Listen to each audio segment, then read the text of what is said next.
بسم اللہ الرحمن الرحیم۔ شروع اللہ کے نام سے۔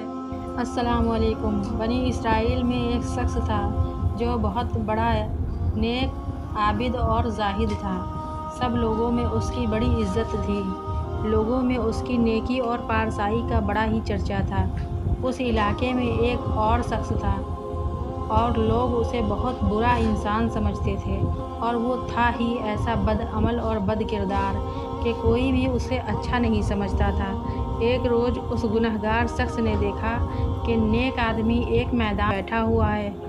ہر طرف تیز دھوپ پھیلی ہوئی ہے، مگر اللہ کے اس نیک بندے پر ایک بادل کے ٹکڑے نے سایہ کر رکھا ہے۔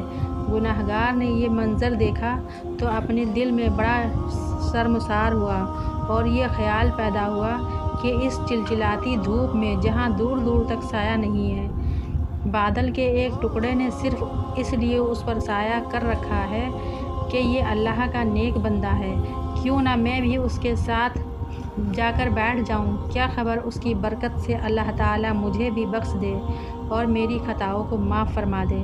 یہ شخص عابد اور زاہد کے پاس گیا اور اس کے ساتھ سائے میں بیٹھ گیا۔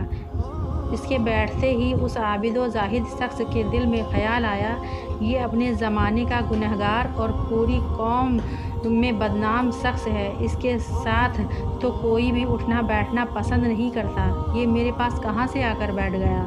یہ خیال آتے ہی اس نے اس رسوائے زمانہ کو اپنے پاس سے اٹھا دیا۔